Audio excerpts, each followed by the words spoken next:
टीका केलेली आहे की तडीपार लोक सध्या देश चालवत आहे अशा प्रकारची टीका केली.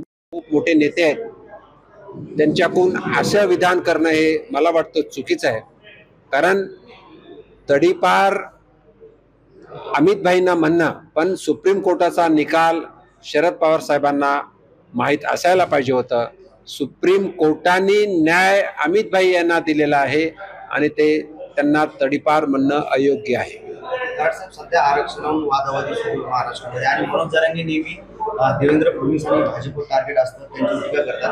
मात्र प्रकाश आंबेडकर असं म्हणतात की नाटक चालू आहे दोघांकडनं, पण नक्की भांडण सगळं देवेंद्र फडणवीस आणि जरांगे. प्रकाश आंबेडकर म्हणतात भारतीय जनता पार्टीची नेहमीच भूमिका आहे की मराठा समाजाला आरक्षण मिळालं पाहिजे, पण हे आरक्षण मिळत असताना ओबीसीच्या आरक्षणाला धक्का लावणे ही भूमिका आहे भारतीय जनता पार्टीची.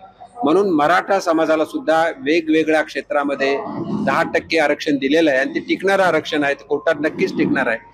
म्हणून मराठा समाज असो ओबीसी असो असा भेदभाव न करता जो मागासलेला आहे त्यांना आरक्षण मिळालं पाहिजे, त्यांचाही विकास झाला पाहिजे, ही भाजपची भूमिका आहे. आणि प्रकाशजी आंबेडकर जे म्हणतात ते नाटक आहे, त्या विधानाशी मी सहमत नाही. मी सुद्धा एक ओबीसी मधलाच घटक आहे.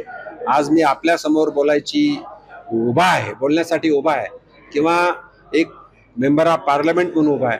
त्याही पेक्षा मी माननीय प्रधानमंत्री मोदी साहेबांच्या मंत्रिमंडळामध्ये होतो, तर मला एक ग्रामीण भागातला शेतकऱ्याचा मुलगा असून सुद्धा मला प्रधानमंत्री मोदी साहेबांच्या नेतृत्वात काम करण्याची संधी मिळाली. ते ओबीसी मंत्री म्हणूनच मला घेतलं. म्हणून ओबीसीला न्याय देणारा पक्ष हा भारतीय जनता पार्टी आहे. ओबीसीला न्याय देणारं नेतृत्व म्हणून माननीय नरेंद्र मोदीजी आहेत.